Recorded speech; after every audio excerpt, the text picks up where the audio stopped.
Lauren, I have something really important to talk to you about. Do you have a second? Mom? It's been a while, hasn't it? What's up? Well, actually, Amber got a divorce. Amber? Oh, wow, really? What happened? Is it okay if I ask why? You see, Amber ended up finding someone that she truly loves. Wait, what?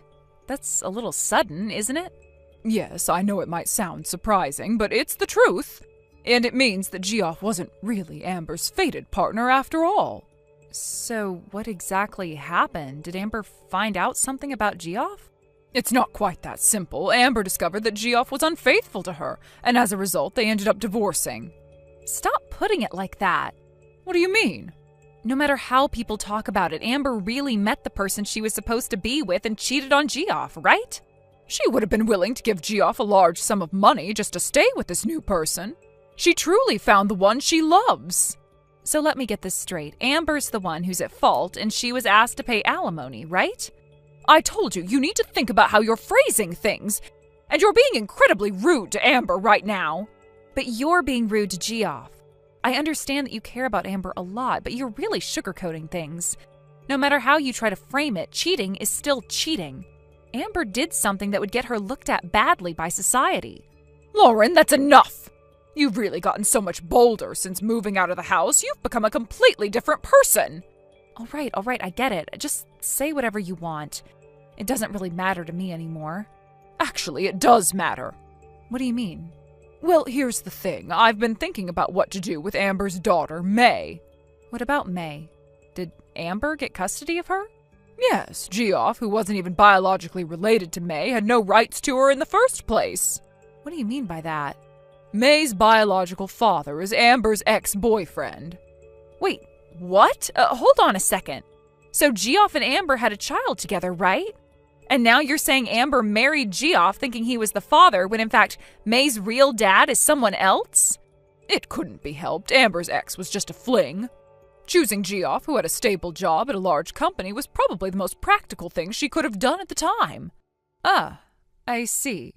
So this is one of the reasons Amber got divorced.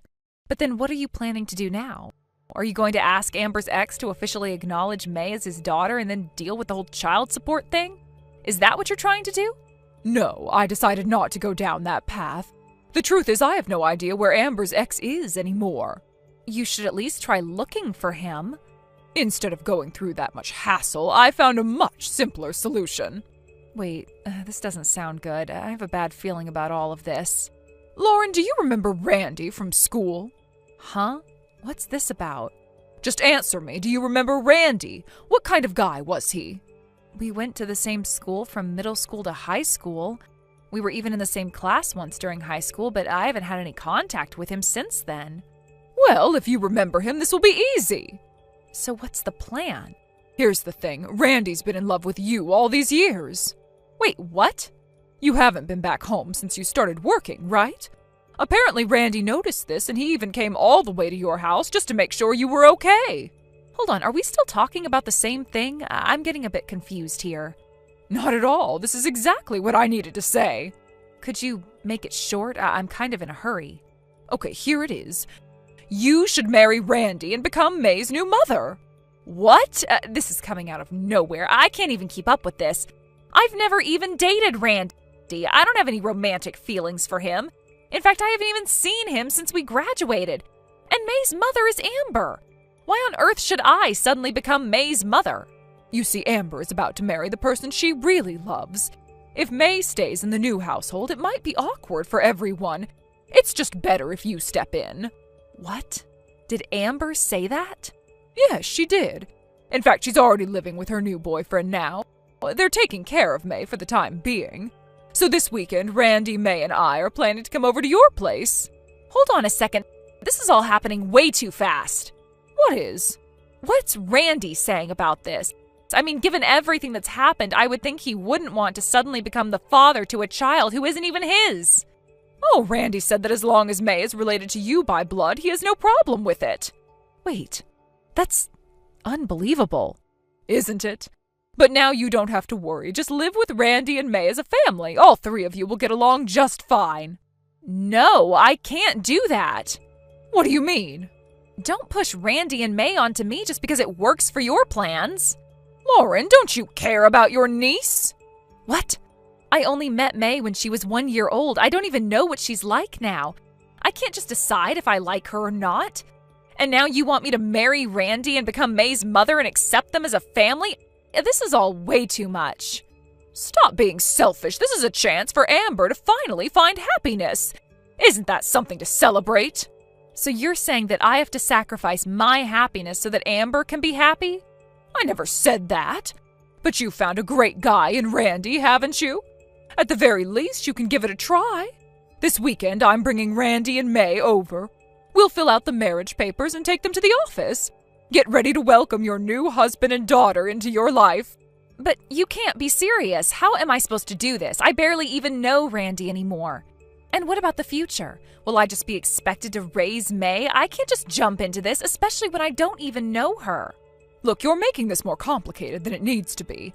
Randy's been asking about you for years, and he's a good man. May will be taken care of, and you'll have a family. Isn't that what you've always wanted? I can't just pretend everything's fine when I don't even know where I stand in all this. This isn't what I imagined my life to be. It's just too much responsibility too fast. You're always overthinking things, Lauren. Life doesn't wait around. Amber's made her decision, and now it's time for you to make yours. Think about it. May's future will be secure, and you'll have Randy by your side.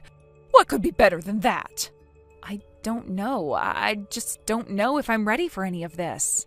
You don't have to be ready right now. You just have to take the first step. It's a big decision, but sometimes life works out better when we don't overthink everything. Trust me, this is the right thing to do. I'm not sure. I still need time to process all of this. Of course, take your time, but the weekend is coming up, and I think you'll find that once you meet Randy and May again, things will start to feel natural. Just remember, this is about making Amber happy. It's about family. You're a part of that family now, whether you like it or not. Lauren, I know that you're upset, but you have to understand, this isn't just about Amber, it's about all of us. I get that, but why does it have to fall on me? Why can't Amber just deal with her own situation? She's the one who messed things up with Geoff, not me. Why do I have to play the part of the hero here? Because you're family, Lauren. Amber's been through a lot, and she's already made her decision. She's going to be with the person she loves, and that's what matters. But May needs someone stable, someone who can look after her, and that someone is you. You don't have to make it complicated. Just step up and things will fall into place. You are really putting a lot on me, aren't you? You're asking me to become a mother figure to a child I don't even know. This isn't something that just happens overnight. I can't just wake up one day and suddenly be ready for this. I know it's not easy, Lauren. But think about it. You've always been strong, even when things weren't going well for you. You've always had a good head on your shoulders.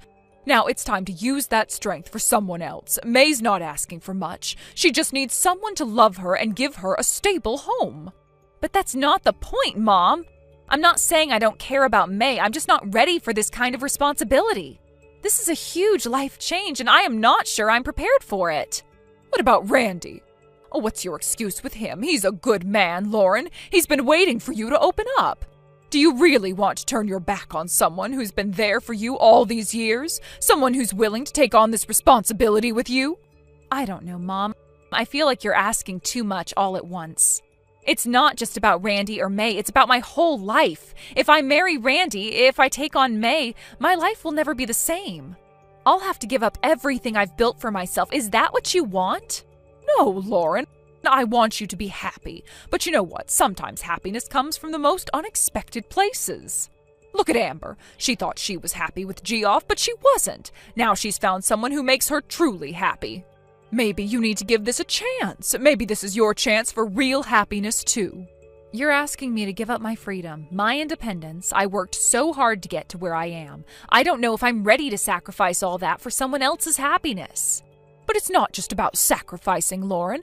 It's about building something better together. It's about creating a new family. If you can give Randy and May a chance, you'll be creating something beautiful, something that will last. I can't promise anything right now, but I'll think about it. I need some time to process everything.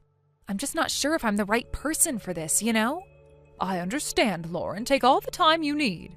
But remember, we're here for you. We'll support you no matter what decision you make. Just know that Randy and May will be there, ready when you are. I'll keep that in mind. I just need to figure things out first. It's a lot to take in. I know it is, but whatever you decide, you're not alone in this. We're all family and we'll figure it out together. Sure.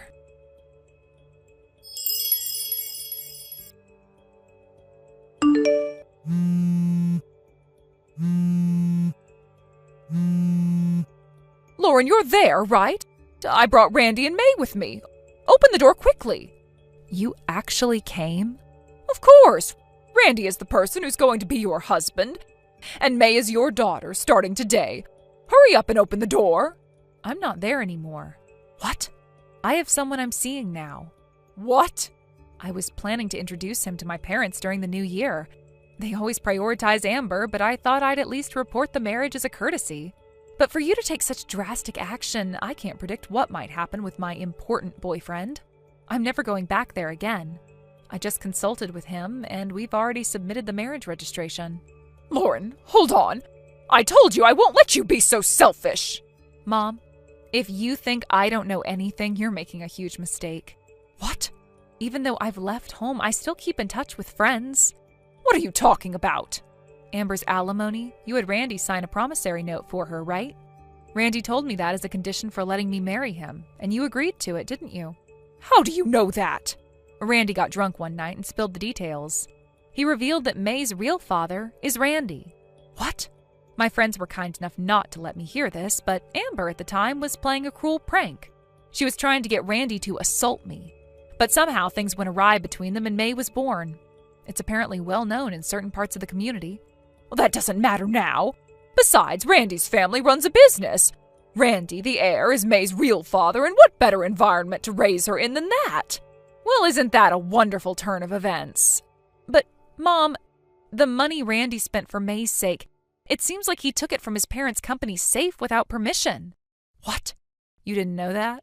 One of my friends works there, and apparently Randy's actions were caught on the security cameras. Since this morning, there's been an uproar at the company.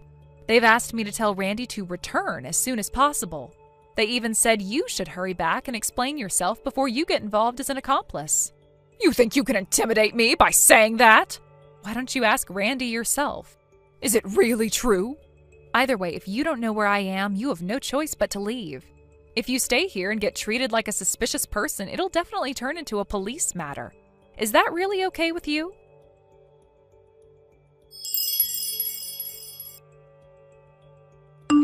Afterward, it seems like things turned into quite a chaotic situation. The incident almost turned into a public scandal, but in the end, it was resolved privately within the company. The higher-ups made the decision to handle it internally, fearing that involving the police would cause significant damage to the company's image. Randy, however, faced severe consequences. He was removed from the list of potential successors to the company, which had been his clear path for the future, and as a result, he was completely disowned by the family. Furthermore, my sister's life took an even more difficult turn. She had been in a relationship with Randy, and the man she believed was the one found out about it. The news of her past with Randy was enough for him to break things off with her. Her dreams of being with the man she loved, the one she thought she would spend her life with, came crashing down. He couldn't accept the relationship with Randy, and as a result, my sister was abandoned, emotionally devastated and facing a deep sense of loss. It was hard to watch her go through it. The situation got worse financially as well. My sister was supposed to pay a settlement, a significant amount of money, as part of the repercussions of everything that had transpired.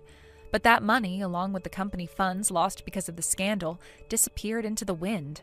To make things right, the only option left was for my family to sell our family home.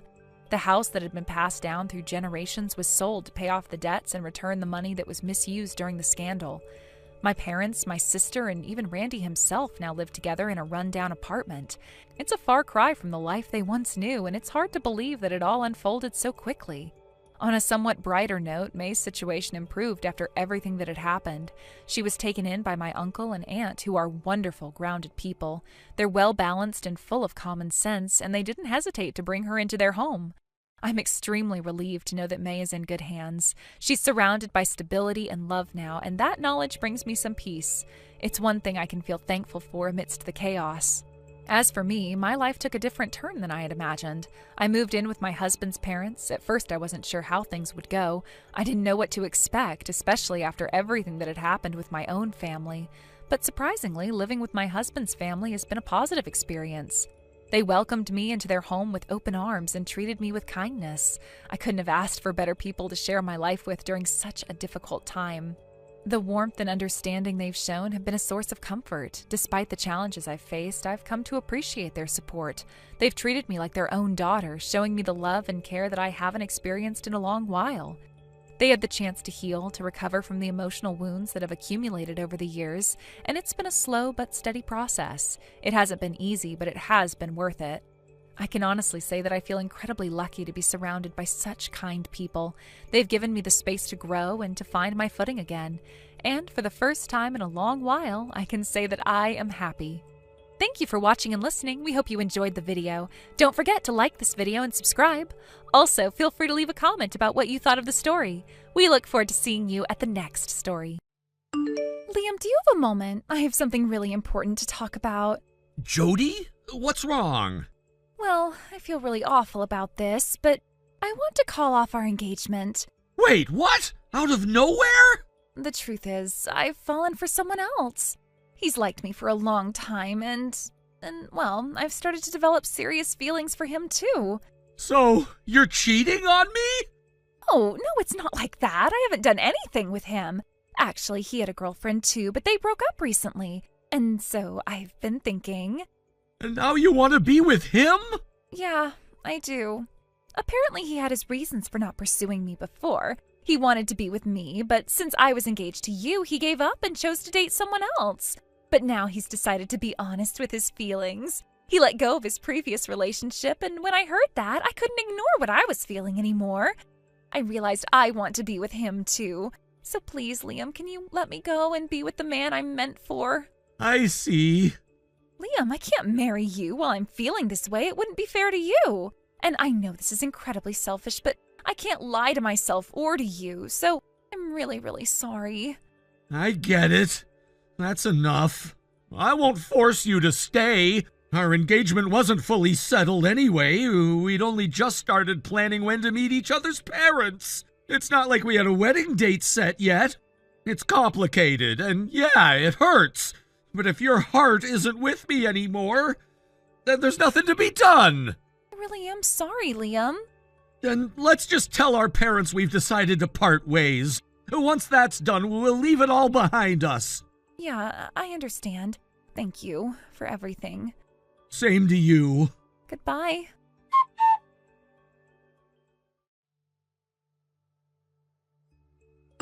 Liam, what the hell was that? Whoa, Emma, calm down. What happened? It's your ex-fiancé. Jody? What about her? I haven't seen or spoken to her since we broke off the engagement. Well, you might want to sit down for this. She's been messing with my fiancé. Wait, what? Hold on. What exactly do you mean by that? Jody is trying to get with Arnold. No, that's impossible. That can't be right. You and Arnold already moved in together, and you're literally getting married next week. Jody told me she fell for someone who'd just become single, and that was why she ended things with me. But Arnold isn't single. You two are still together. How the hell did we end up in this situation? That's what I'm trying to figure out. All right, slow down. Tell me everything from the beginning. I need to know exactly what happened. Okay, so this morning I was at Arnold's apartment. You know how he's been having trouble with that weird woman who won't leave him alone? Yeah, I remember you mentioned something about that before. Well, she kept showing up, sending him messages, hanging around the building, all kinds of creepy stuff. So I figured I'd stay over today to help keep an eye on things. And then just a little while ago, guess who showed up at his door? No way. Are you telling me that the stalker is Jody? Bingo. You've got to be kidding me! I wish I was. What did she do? Well, at first we didn't answer the door, but she just stood out there talking to herself, saying all kinds of crazy stuff. Stuff like, I broke off my engagement for you, and now we can finally be together. You should be happy. What the hell? Yeah, exactly. She sat there right in front of the door for at least 30 minutes, It's just rambling on about how everything was finally falling into place, how Arnold should be grateful, and how she had made this huge sacrifice for their love. It was surreal. Jesus! Eventually, the landlord saw her sitting there and came over to check what was going on. He told her she had to leave, and she finally got up and left, but not before making it painfully obvious that she had been planning to stay the night. Wait, what do you mean? She had a damn suitcase with her, Liam. Like a full-on rolling carry-on bag. You're joking! I wish I was. Oh man, that's a whole new level of insane! Right? But wait, Jody doesn't actually know what I look like, does she? No, I don't think so. I don't think she ever saw you in person when we were engaged. Exactly, and I'm pretty sure she has no idea that Arnold's fiancée is actually my sister. Yeah, that would explain a lot. I only recognized her because you sent me that picture of her before. When I saw her through the peephole, I thought she looked familiar, but I couldn't quite place her at first. Then I grabbed my phone, checking the photo again with Arnold, and bam, there she was. Damn, this is insane. None of this makes any sense. I know, right? Jody told me she fell for someone who was already taken but had recently broken up with their partner. That was her entire reason for breaking off her engagement. But you and Arnold are still together. So who the hell was she talking about? That's what I want to know. How did she even get it into her head that Arnold was suddenly available? Where is this coming from? I have no idea, but one thing's for sure, we need to deal with this before it escalates. Are you sure you want to get involved? I mean, I don't want to drag you into this mess if you don't have to be. It's fine. Honestly, I should have asked more questions when Jody broke things off with me. I didn't push for details at the time, and maybe that was a mistake. But more importantly, she clearly doesn't know that you and Arnold are still together. Someone needs to tell her the truth before she causes even more trouble. You really think that'll help? I don't know, but if she's under some delusion that Arnold is single and waiting for her, then at the very least we need to correct that. Otherwise, she might keep showing up. Yeah, I really don't want to deal with another scene like today. I'll message her right now and see if I can get her to explain herself. All right, thanks, Liam. And hey, if things get weird, don't hesitate to call me, okay? I will.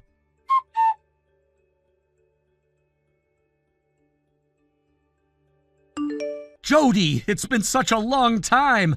I've been meaning to talk to you about something, and I hope you don't mind. Liam, what's going on? If this is about getting back together, then you should know that I'm not interested. And for the record, I'm actually in a really bad mood right now, so don't expect any pleasantries. It's not about that. I just have something I really need to ask. It's a pretty big deal for me, and I need you to answer honestly, okay? Fine, I'm listening. What's this about? The person you fell for. His name is Arnold, right? Wait, what? I never told you anything about him. Did you seriously go looking for this? If you've done anything to Arnold, you won't like the consequences. No, it's not like that at all. In fact, Arnold, well, he's actually someone I know. Wait, you know him? Yeah, we go way back. He was a junior of mine back in college, and we've stayed in touch ever since. We've always been good friends. Oh, well, that's a huge coincidence, I guess. So, do you know where he might be tonight? I went to his apartment today thinking we'd be moving in together, but when I got there, the place was empty. I waited around hoping he'd come back, but after a while, the landlord showed up and threatened to call the cops on me. I had no choice but to leave. I'm planning on trying again tomorrow. If you have any idea what time he'll be back, could you let me know? Listen, I don't want to be the bearer of bad news, but Arnold hasn't broken up with his girlfriend. Huh? What do you mean? I don't understand. You're telling me that after everything, Arnold is still with her? Are you sure? I'm absolutely sure. But I need to ask, why did you think they broke up? You didn't hear it directly from Arnold, did you? And if I'm not mistaken, you don't even have his contact details, right? Wait a second. So you're telling me Arnold hasn't broken up with his girlfriend? Are you really certain about this? I mean, I don't have his contact info, but that was because, well, there were personal reasons for both of us. But the thing is, we met when we were both commuting in the mornings. We were always on the same train car, and over time we started noticing each other. I only recently learned his name, so it doesn't really make sense for us to exchange contact details until recently. But how did you come to think they broke up? Well, it was a little strange, actually. One day I happened to pass by Arnold's apartment and I saw his girlfriend moving her stuff out. It was all packed up and ready to go, and she was carrying out boxes of furniture. It seemed like she was leaving, so naturally I thought they must have broken up. No, you completely misunderstood that situation. Misunderstood? What do you mean? That was a pretty clear sign to me. She was moving all her things out. Isn't that what happens when people break up? Actually, what you saw was just her moving her things to their new apartment. See, Arnold and his girlfriend work in different industries, and because her busy season ended first, she started the process of moving their stuff ahead of time. She's been packing things little by little, and she's already settled into their new place for now. The move's not over yet, but she's already started living there.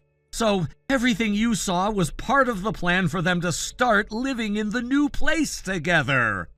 Oh, so that means they're not breaking up after all? Exactly. You completely misread the situation. I see now. I guess I was just too quick to assume. So Arnold's still with her, huh? Yes. And now I have to ask you, why did you think they broke up? You must have jumped to conclusions, right? Well, I guess you're right. But it's hard not to get the wrong idea when you see something like that. I've just been feeling so confused and uncertain, and when I saw her moving all her things, I couldn't help but think it was the end for them. I understand how you feel, but Arnold and his girlfriend are actually doing just fine. You've got it all wrong. So Arnold hasn't been able to break up with her? He's still hanging on to her? What are you even talking about? Arnold's not holding on to anything. He and his girlfriend are in a good place. They've been together for a long time, and nothing's going to change that. I'm so confused. It's just that when you've had your heart set on someone, it's hard to let go, you know? I get it. I really do. But Arnold and his girlfriend are solid. You can't just make assumptions about the relationship based on what you saw. Guess so.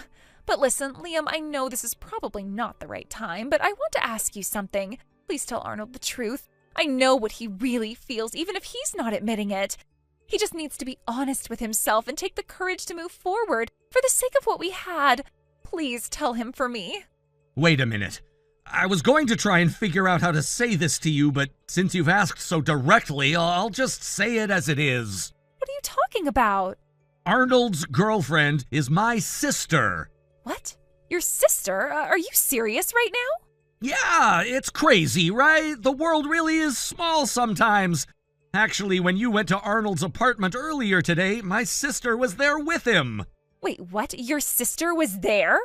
Yeah, it turns out Arnold's been dealing with a stalker situation, and he asked my sister for help. They've been keeping an eye on things together, and when you showed up, well, they weren't exactly expecting you. Wait, a stalker? I don't understand. Arnold's been having problems with a stalker? Yeah, that's right. My sister's been helping him out with that. She's been helping him deal with it, making sure he's safe. But that doesn't make sense. So what about Arnold and my sister? How did they get together? Well, the whole thing started when Arnold came over to my family's house to visit. My sister happened to be there, and Arnold was immediately taken with her. He spent 6 months chasing after her, and finally she agreed to date him with marriage in mind. They're completely in love with each other, and they've been through a lot together. So to be clear, Arnold isn't interested in anyone else. You're telling me that Arnold has been in love with your sister the whole time? But I thought we had something special. I can't believe this, but it's true. And honestly, Arnold and my sister are planning to get married soon. I just can't process this. And by the way, Arnold didn't even know about you until now. Wait, what? But we were always on the same train. How could he not know? It was just a coincidence. He wasn't even paying attention to you. He's been focused on his own life and his own relationship. I can't believe this. I thought there was something between us, something real, but it was just a misunderstanding? Yeah, it was all a misunderstanding, and I think it's time for you to let go. But wait, I need to understand. Arnold's really not interested in me then? No, he's not. Arnold's focused on his future with my sister, and that's the reality of the situation. This is crazy. So what happens now? Well, now Arnold's moving into his new place. He's already started packing, and by tonight he'll be gone for good. That apartment you were waiting for him in, it's already empty. No way. This is unreal. Also, Arnold's changed jobs. He's moving to a new company with a better salary. What? He's changed jobs too? Yeah, he finished up his last day at the old place yesterday. He'll be driving to work now, so you won't be running into him on the train anymore. Liam, what about us? Do you think there's any chance for us? What do you mean, us? After everything that's happened, do you think we can just go back to how things were? But I still love you, Liam. I'm sure you still care for me, too. No, I don't feel the same anymore. You made your choice, and now you need to live with it. But I thought we had something real. I thought we had a future together. We don't. Not anymore. But, Liam... Goodbye, Jody. I don't think I can keep talking about this. Liam, wait!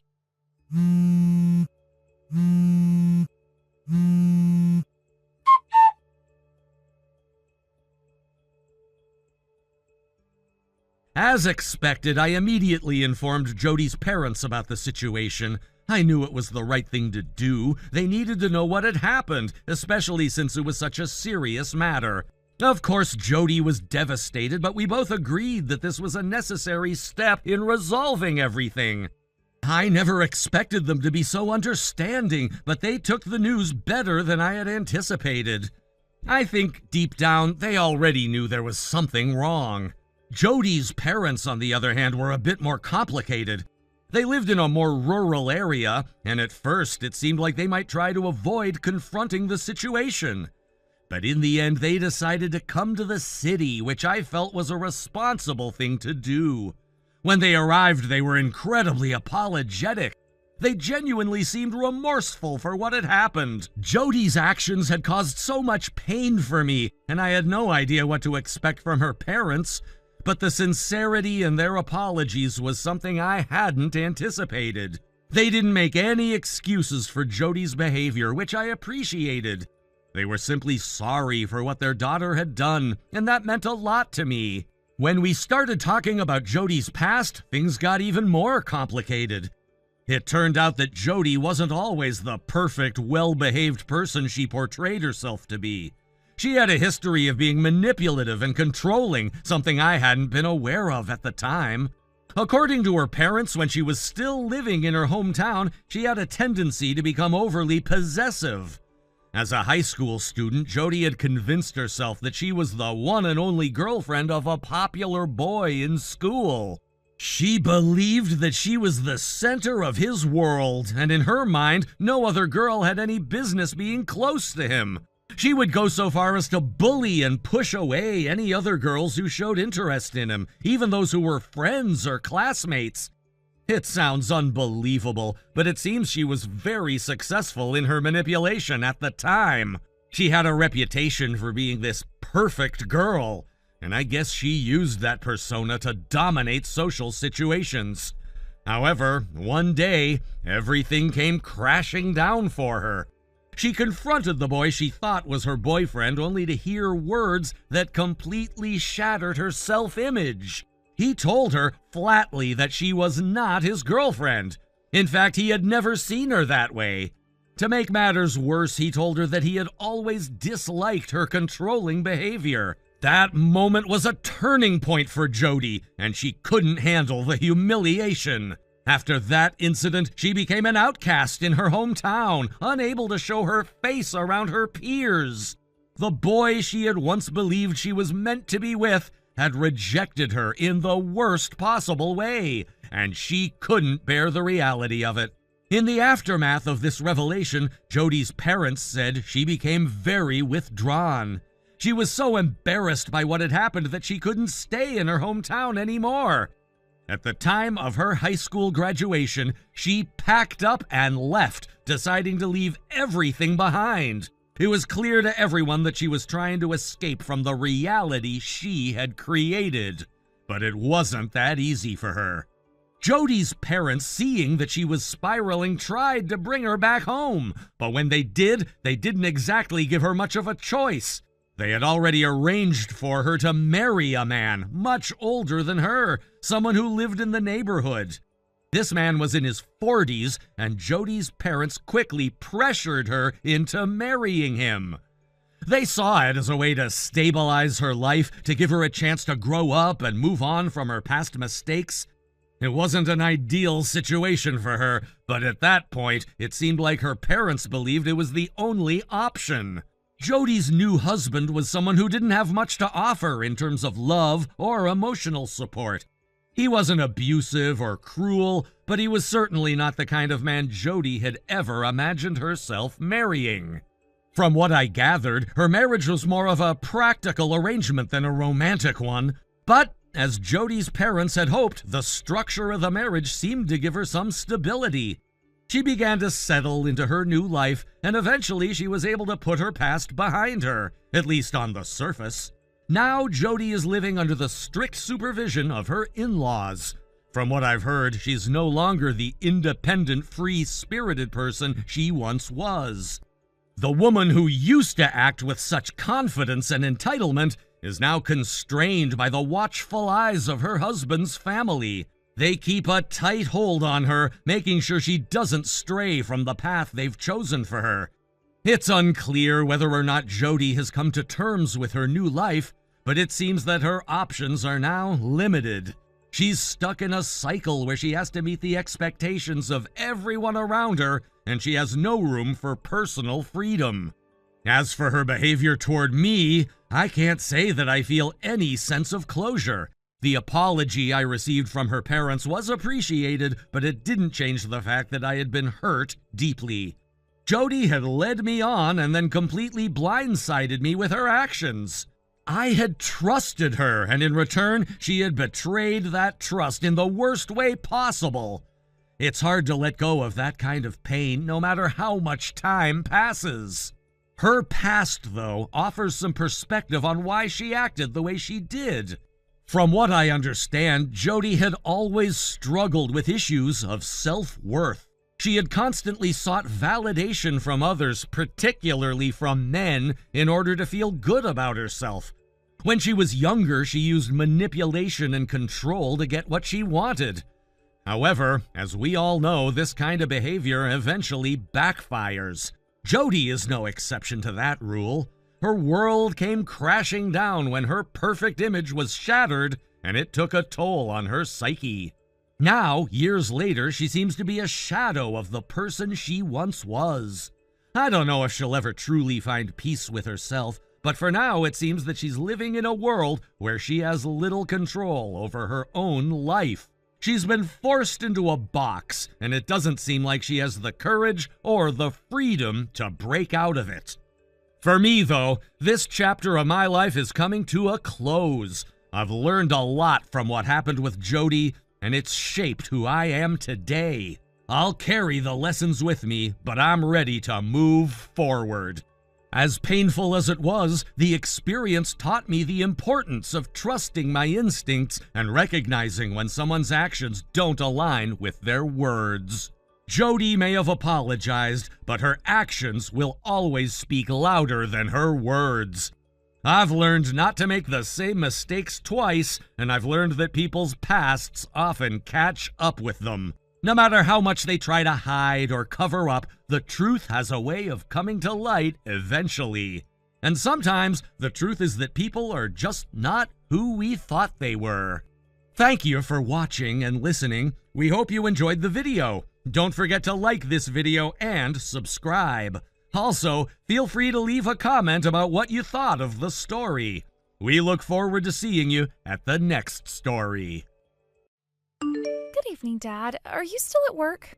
Oh, Jacqueline? It's rare for you to call me out of the blue like this. Is something wrong? It's something important, and I think it's going to take a while to explain. So if now's not the time to talk, I can wait until later, I guess. Actually, I just got home, so I have time. Go ahead, tell me what's on your mind. I think this might really shock you.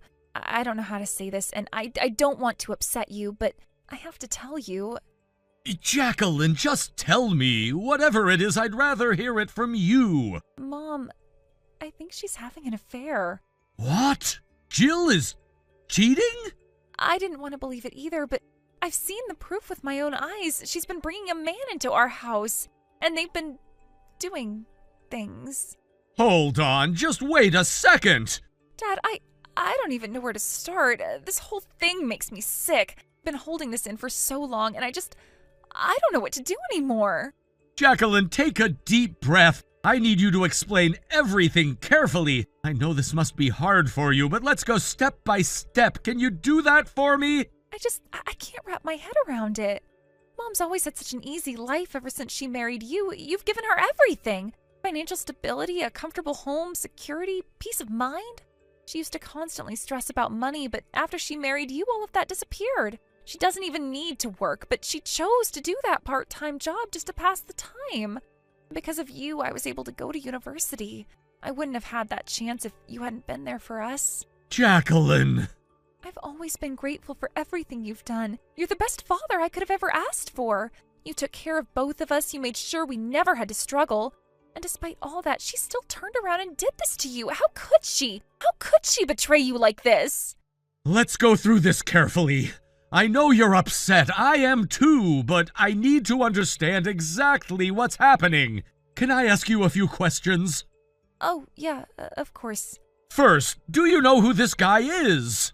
I think he's a university student. He works part-time at Mom's job. A student? Wait, you don't mean he's younger than you? Yeah, he's definitely younger than me. I don't know what his full name is, but Mom calls him Curtis. Curtis? That could be a first name or a last name. Mom usually calls people by their first names when she's close to them. Right, that does sound like her. So it's probably his first name. Jacqueline, did you actually see them together? Like something undeniable? Yes. I came home earlier than usual one day and I saw her walking him to the door. And then they kissed. It wasn't just a peck on the cheek or anything. It was a real kiss, like lovers. And it wasn't just one. I've seen it happen multiple times now. Every time it's the same. She sees him out, they kiss, and he leaves. She's being reckless. I think she's doing it on purpose, timing it so he leaves right before I usually get home. She probably thinks it's safe because she assumes I'm still on my commute. Wait, explain that. So last month, my company changed its working hours slightly. Because of that, my train transfers are smoother now, and I get home about 20 minutes earlier than before. But I forgot to mention it to Mom. So that's how you ended up catching her. Yeah. That must have been awful, seeing your own mother like that. I can't even imagine how you must feel. Honestly, it makes me sick. I can't even look at her the same way anymore. It's bad enough that she's cheating in the first place, but with someone that much younger? He's practically a kid. It's disgusting. Jacqueline, I need to ask you something. Do you feel safe in that house? What? Do you feel okay living there? Because if not, you don't have to. If you want, I can help you move into your own apartment. But... Don't worry about the money. This is an emergency. If you need financial support, I'll cover it. I don't want you living in an environment that makes you feel like this. You shouldn't have to come home every day to something that makes you sick. I don't know. Jacqueline, I want you to think about yourself first. You've already been through enough. I never thought this would happen. I know. That's why I don't want you to force yourself to stay in that house if it's making you miserable. I'll help you find a place. I'll even cover your first few months' rent if you need me to. Okay, I think I'll take you up on that. Good. And Jacqueline, if you need anything, just let me know. You don't have to handle this alone. Thanks, Dad. Now about Jill. I need to figure out how to deal with this. Actually, I was thinking of investigating myself. What? But... It's okay. Talking to you has helped me calm down a bit. And to be honest, I know Mom's daily routine better than anyone. If I move out, she'll think she has total freedom. She'll get careless. She'll invite Curtis over more often, thinking no one's watching. That's actually a good point. That might be the perfect opportunity to gather more proof. But Jacqueline, listen to me. If it gets to be too much, promise me you'll stop and let me take over. I will. I promise.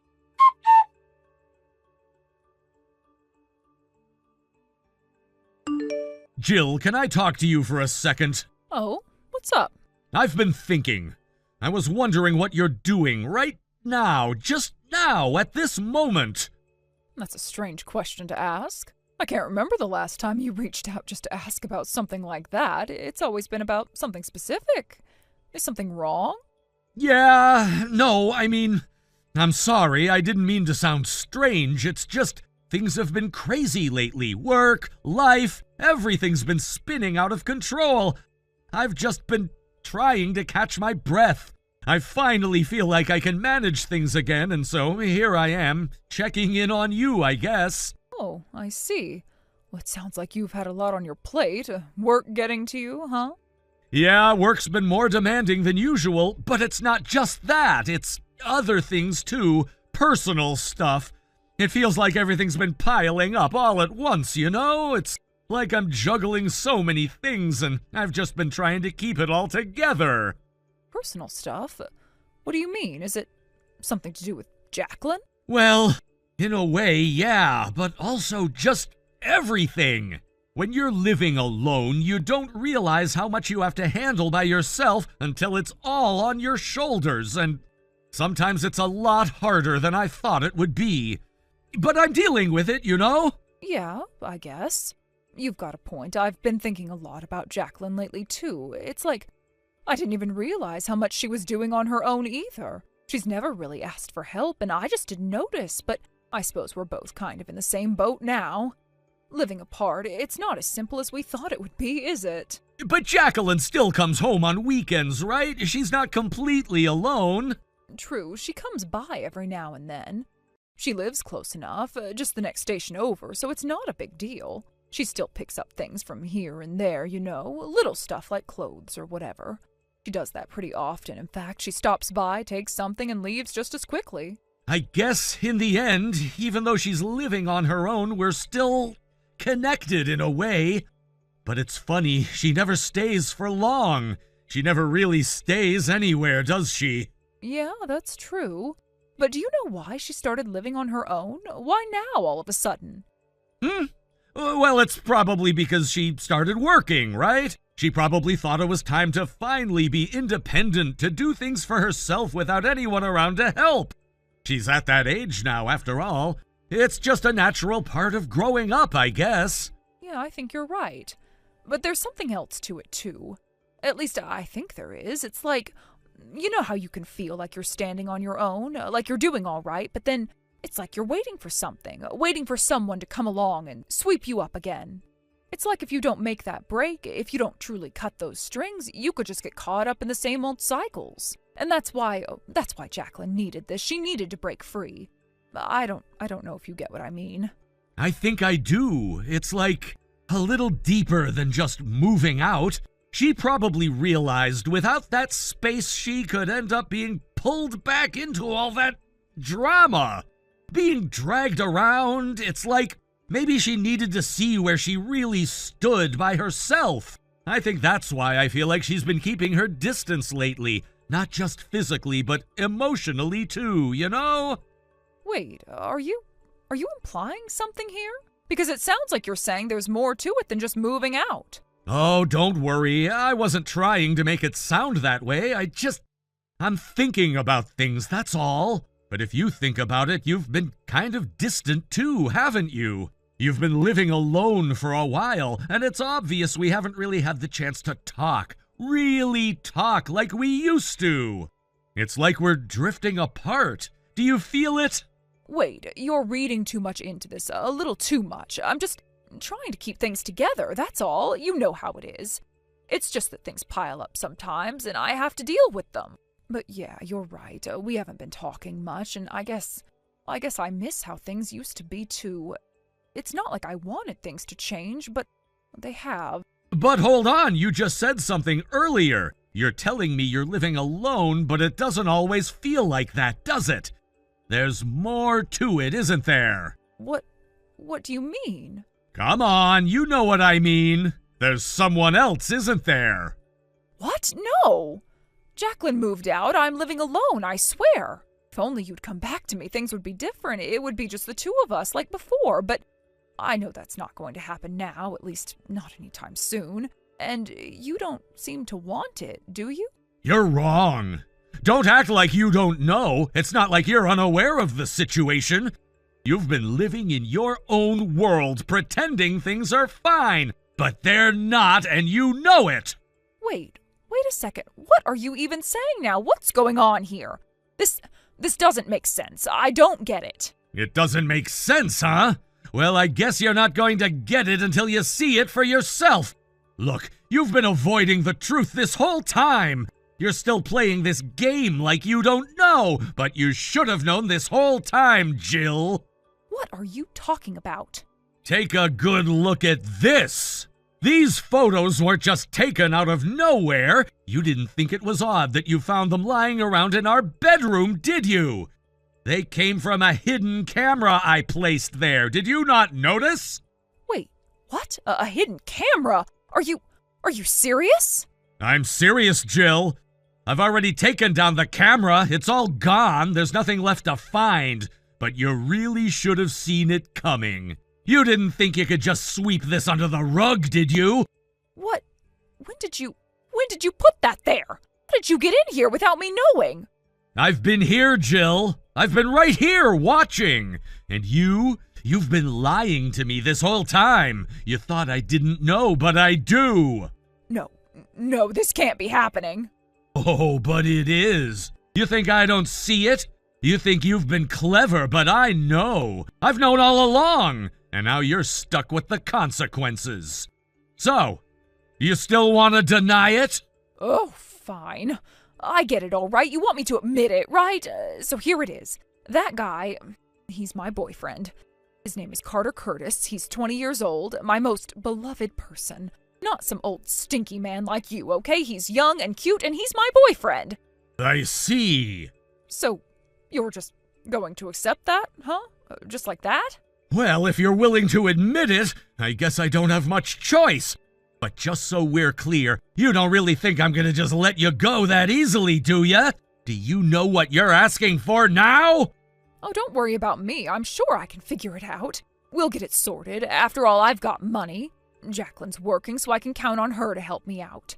And Jacqueline, she'll be on my side. She's my daughter, after all. She'll help me out with whatever's needed. You think Jacqueline's gonna help you? I think she's already made up her mind. What are you talking about? You see, Jacqueline was the one who exposed you. She's the one who told me about everything. Jacqueline's the reason I know about the affair, Jill. Who? What? The hidden camera? Jacqueline put it there. That's right. Are you serious right now? What are you even talking about? This isn't making sense. Oh, it's perfectly clear. You were so confident, like you thought no one would ever find out. But Jacqueline, she saw it all. She walked in on the two of you. Wait, no, she can't. She wouldn't. I'm her mother. No matter what, she's supposed to stand by me. She's supposed to side with me, not you. You're just some guy who's been hanging around. Jacqueline, she's my daughter, blood, not like you. And that's exactly why she can't forgive you. That's why she's doing this. She saw it all, Jill. Wait, what? What are you saying? You mean Jacqueline already knew about David? Oh, she knows more than you think. Jacqueline knew about your affair with David. You told her the divorce was because of David's infidelity, didn't you? Yeah, but that's the truth, isn't it? What else could I say? It happened. No, Jacqueline knew, and she was hurt. And when I talked to her, she told me what you've been hiding. What? What do you mean? What else have you hidden from her? She learned something else, Jill. She learned about the money you didn't spend on her, the child support you've been keeping from her. Do you know what that does to a child? Do you know what you've been doing? What are you talking about? I never kept it from her. You don't understand. I understand more than you think. Jacqueline went to see David recently. No way, you're lying. She doesn't even know where he is. Actually, someone told her, a relative, someone she was still in contact with. Someone sent her updates, even sent her New Year's cards. Who told her? I don't know, but what I do know is that Jacqueline found out what you've been doing. She discovered that the money David sent for her, money that was supposed to go to her needs, ended up in your hands. It wasn't used for Jacqueline. It wasn't used for her education or her well-being. What? No, that's not true. I was doing what I had to do for her. I was being a good mother. No, Jill, you weren't being a good mother. Jacqueline had to work day in and day out all through high school because you refused to use that money to support her. She had to struggle. Do you understand that? No, I didn't make her struggle. That was for her education, to make her tougher. It was important. Important? So, what, you thought the best thing for her was to leave her with nothing? To make her suffer just so she could learn a lesson? That's what you did to her, Jill. And now you're getting what you deserve. This is ridiculous. You're not even hearing me right. You can't say all this without understanding that I was trying to teach her something. I was doing what's right. You weren't, and Jacqueline knows it. She found out about everything you've been hiding, and guess what? She's done with you. No, she can't be. She's my daughter. She can't just walk away from me. You pushed her away, and now she wants nothing to do with you. Oh, and the address I gave you, that was temporary. Jacqueline's not even there anymore. What? You're lying. You really don't understand, do you? Do you know who's there now? Carter. Carter's in the apartment right now, isn't he?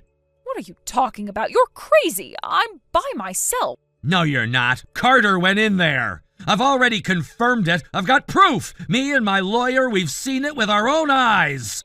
Wait, what? A lawyer? Yeah, you didn't think I was just sitting back and letting this go, did you? And Carter, you know he's married, right? He has 2 kids with his wife and he's still seeing you. What does that say about you, Jill? No way. You're telling me. You're saying Carter's married too? Oh yeah, I'm not the only one who knows about you two. Carter's wife knows as well. She's gonna be pursuing legal action too. What? You're all against me? No, I can't. I don't have the money for this. I never asked for any of this. Well, you're gonna get it whether you like it or not. You've made your bed, Jill, and now you'll have to lie in it. Wait, you can't just do this. I don't have anything left. It's too late now. You'll have to pay for what you did, and this time you can't hide. We'll talk about the details later.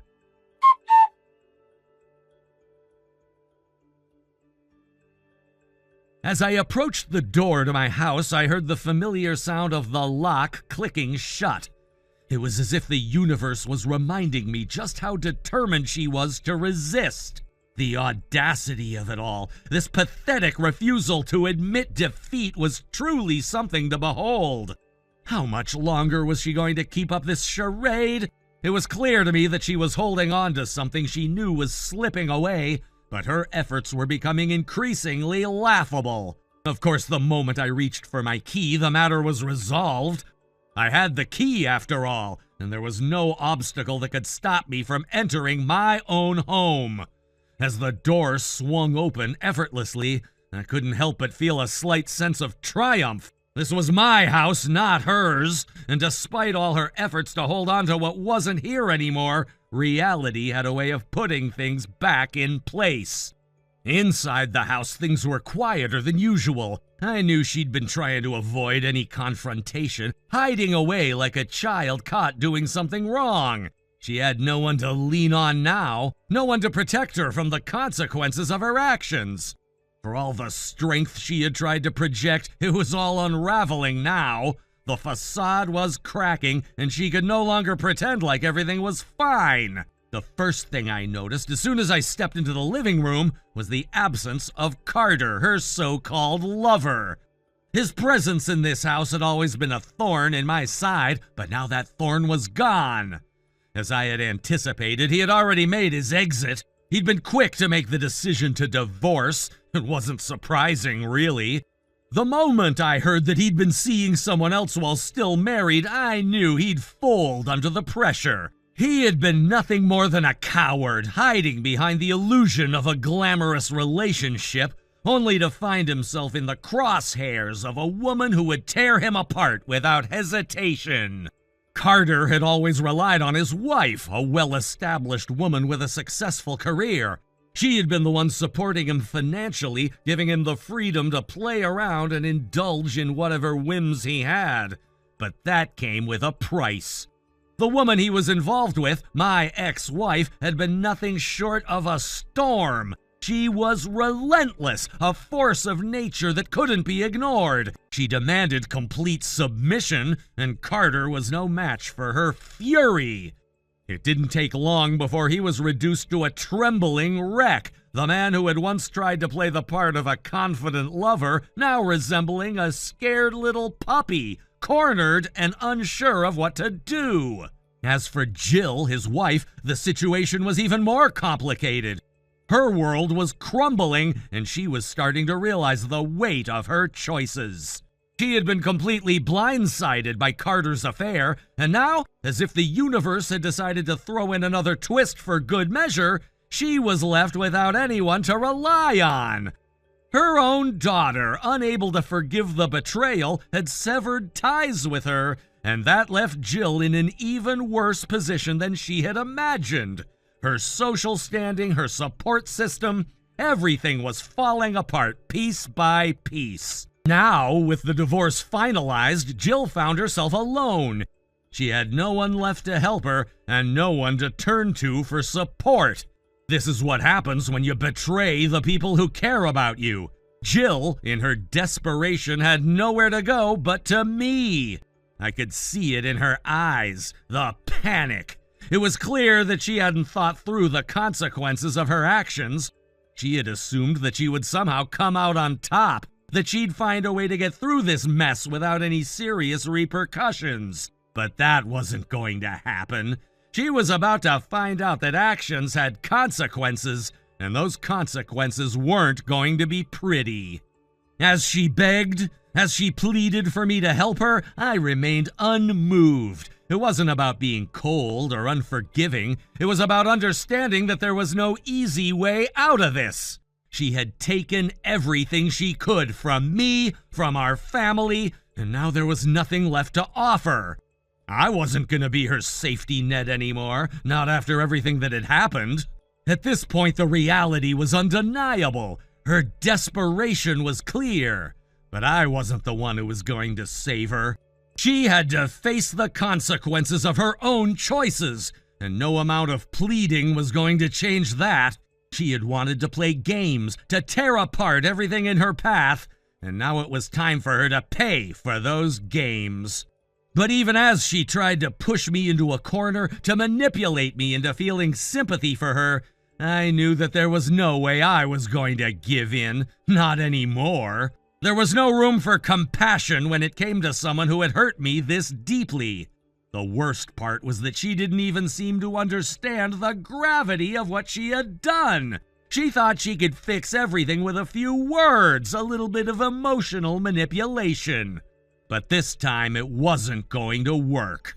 As for David, he had his own questions for her. He wanted answers. He wanted to know why she had used the money meant for our daughter's education on her own selfish desires. How could she have been so reckless?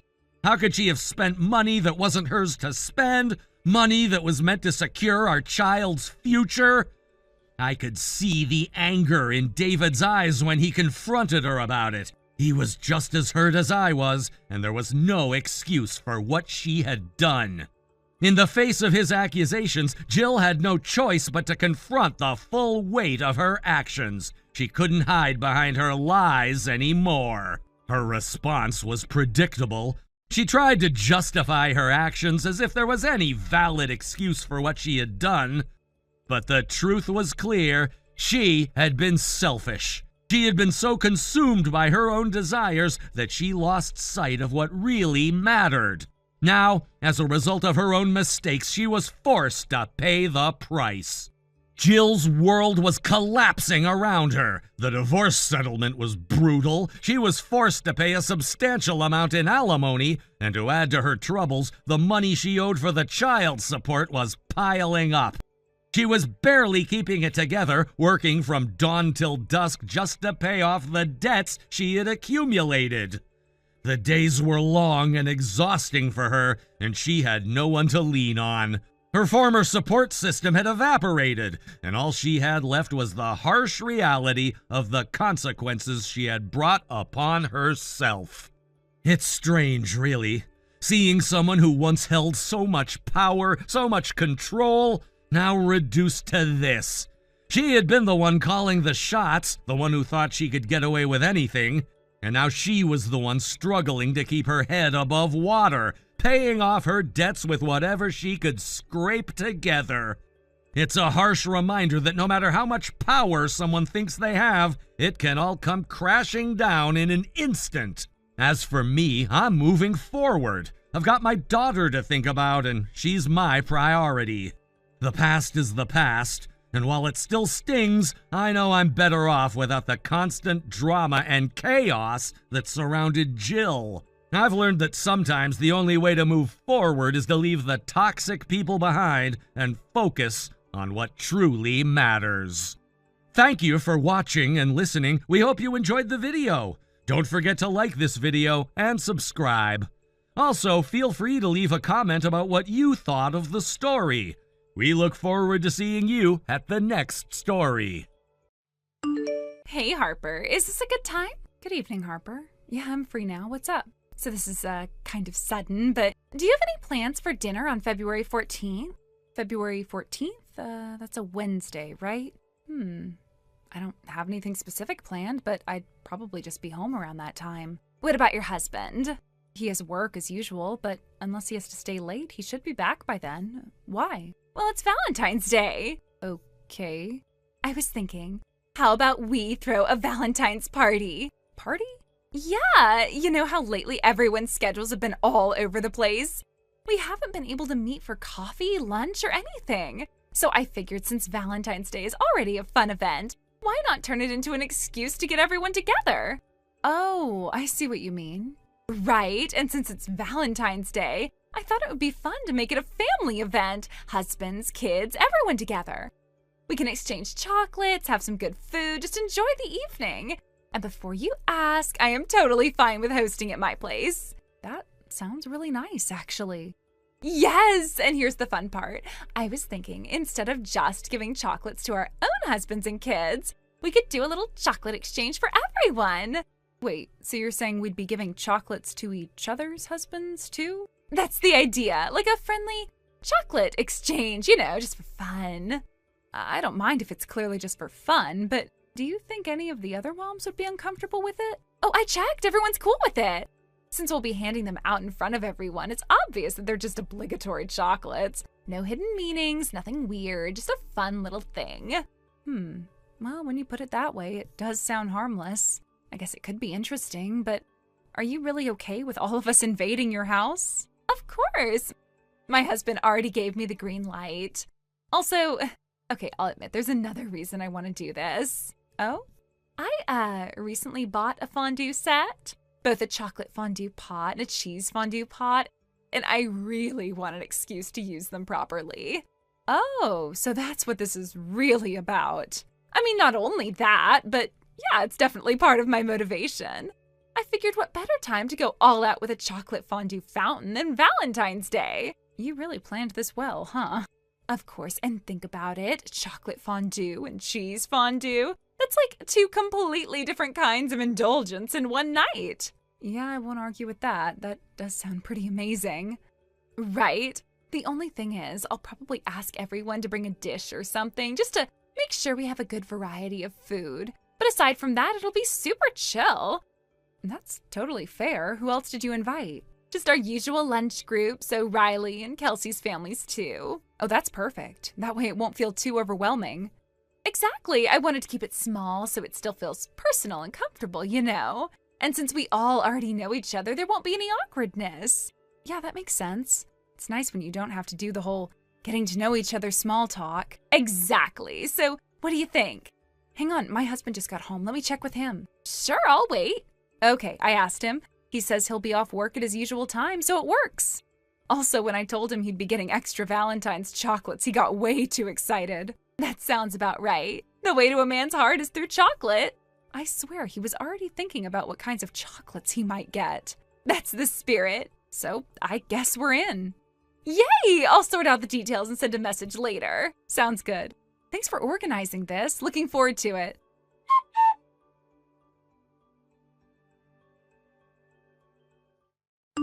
Hey, thanks again for today. No, thank you. We totally invaded your house, but we had such a great time. My husband and daughter are still grinning from all the chocolate they got, me included.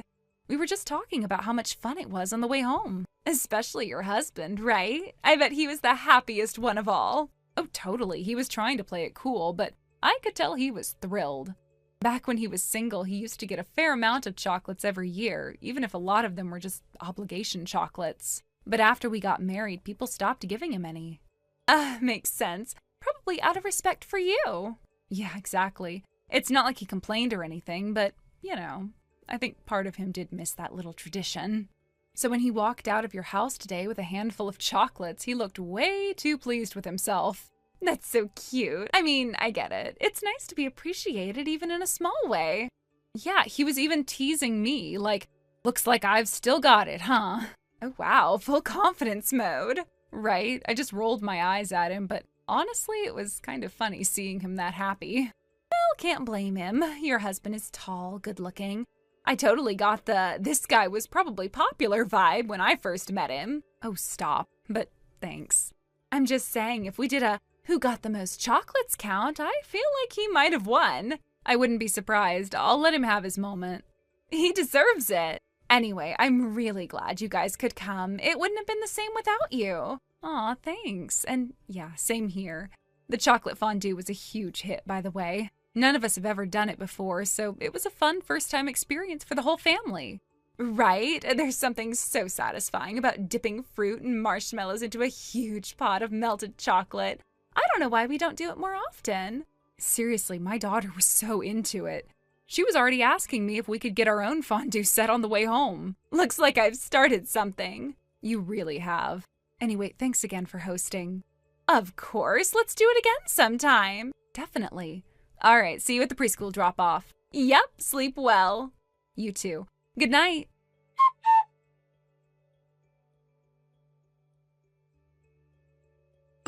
Raquel, do you have a minute? What is it? So, about the Valentine's chocolates. Yeah, is something wrong with them? Did you not like them or something? Oh, no, it's not that. It's just the chocolate muffin you gave me. Was it, by any chance, from that fancy chocolate shop near the station? You know, the one with all those limited edition chocolates and exclusive items? Huh? Wait, was that mixed in with the rest? I didn't even think to check where it came from. Yeah, it's just that my husband, he got one of those muffins. The packaging was exactly the same as the shop's.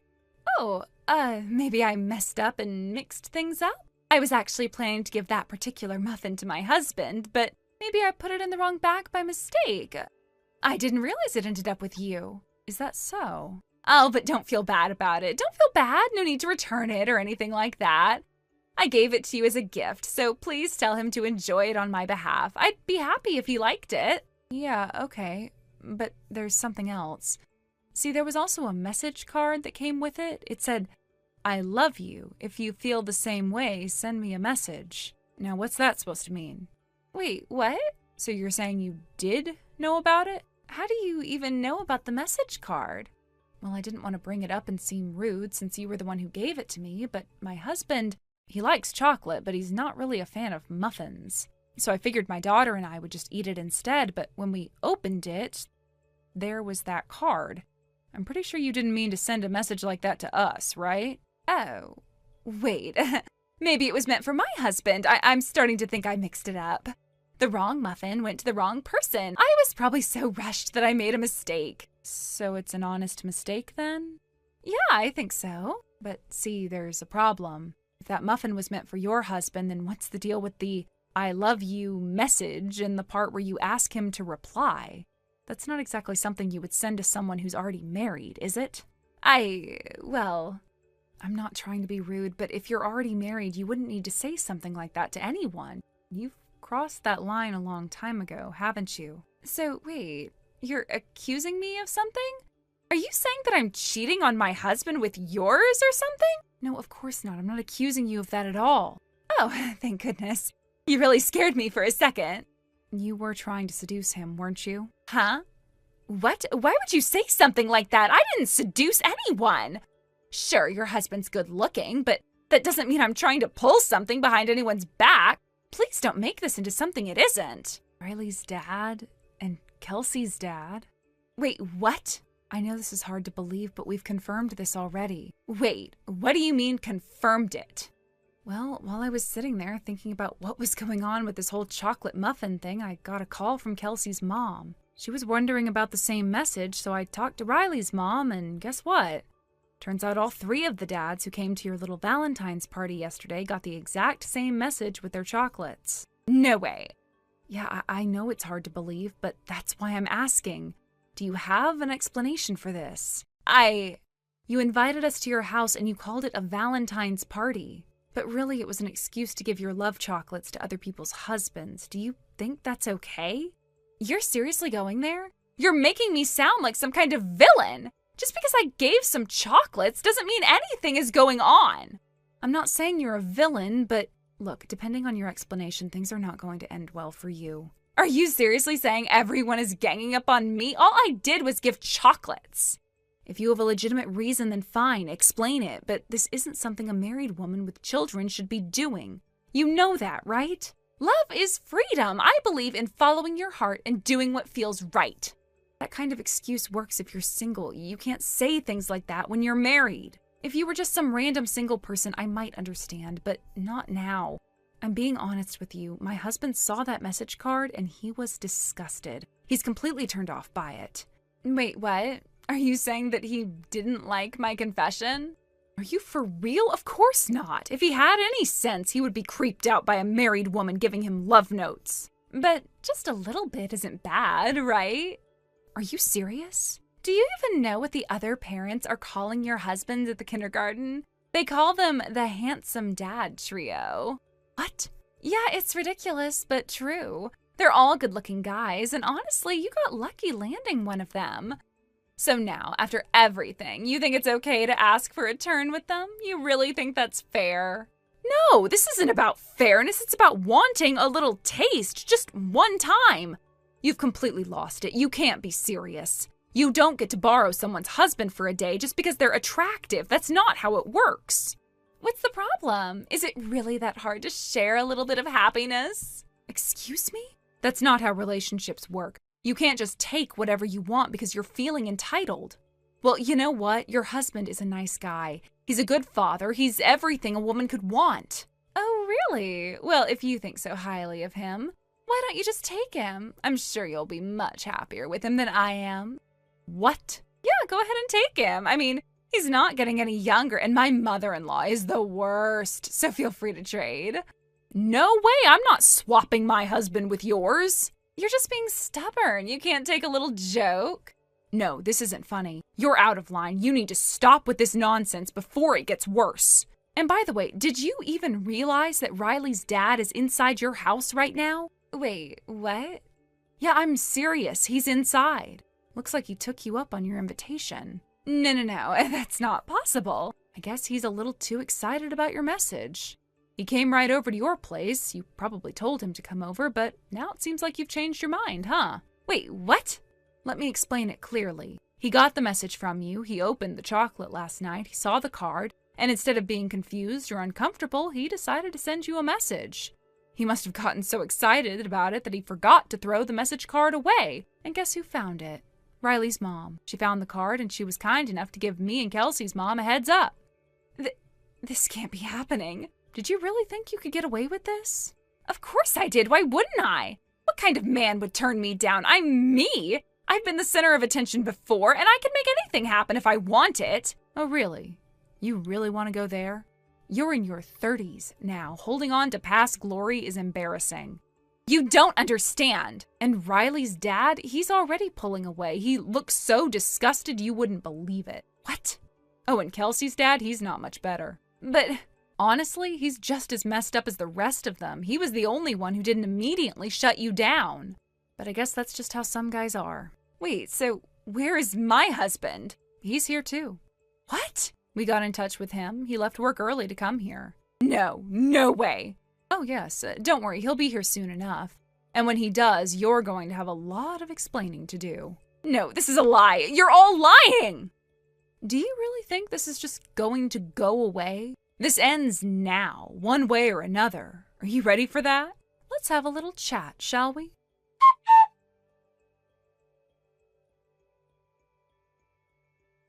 Raquel, under the guise of hosting a Valentine's party, set out to seduce 3 married men. Her plan seemed to be carefully crafted, and it wasn't just a casual invitation. She'd clearly put a lot of thought into it, believing she could manipulate the situation in her favor. The men in question, 3 married individuals, were unsuspecting. They had no idea what she was planning when they accepted the invitation to the party. Unfortunately for Raquel, her plan wasn't entirely successful. Only Kelsey's father ended up succumbing to her advances. The others, despite her best efforts, resisted her attempts to entice them. It was a strange situation, one where the dynamics of a simple social gathering quickly took a turn for the worse. What was intended to be a lighthearted evening of celebration ended up becoming the backdrop to a deeply unsettling scenario. As things escalated, the children, including Kelsey, were hastily sent off to stay with Kelsey's maternal grandparents. It was an abrupt decision, one made with the sort of urgency that suggested something far more serious was unfolding. Kelsey's parents, both of them, were completely unaware of Raquel's true intentions.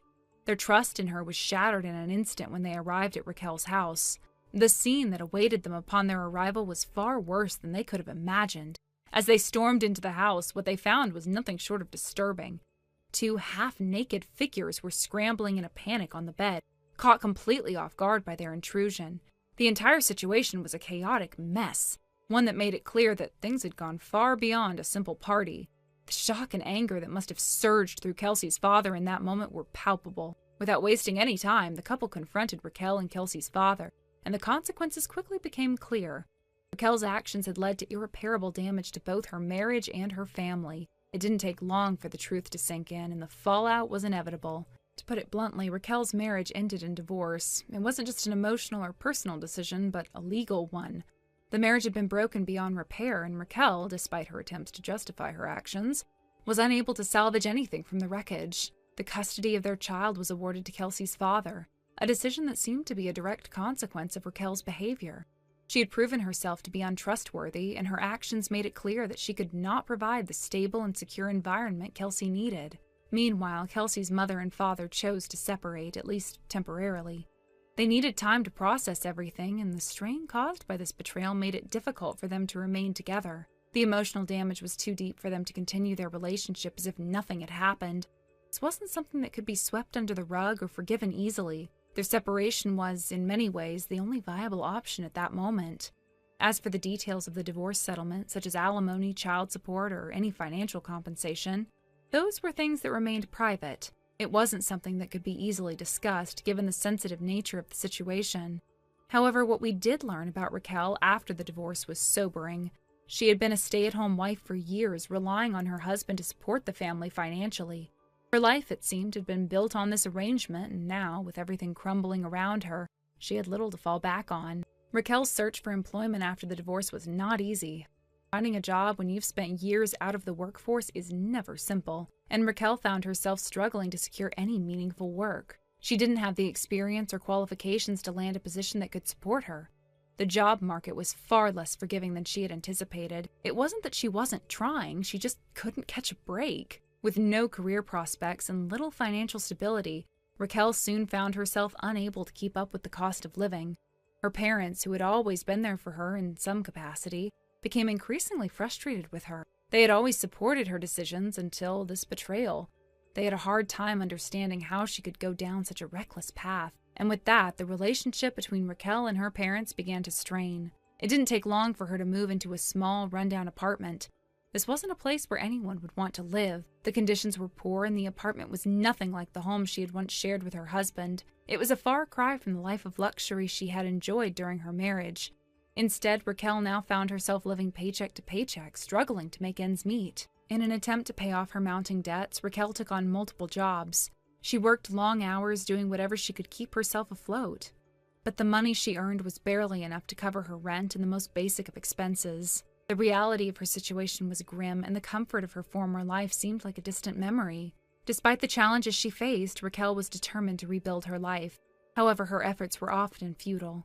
The emotional toll of the divorce and her subsequent struggles weighed heavily on her. There were days when it seemed like the weight of everything was too much to bear. She had lost her marriage, her child's custody, and the lifestyle she had once known. Now she had to start over from scratch, with nothing but the clothes on her back and a deep sense of regret. Occasionally, I would see Raquel walking through town.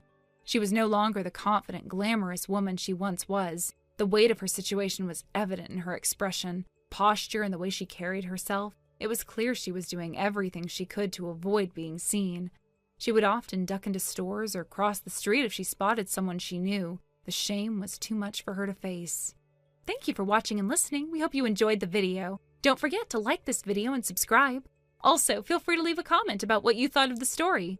We look forward to seeing you at the next story. Thank you for watching. Please subscribe and hit the like button. See you next time.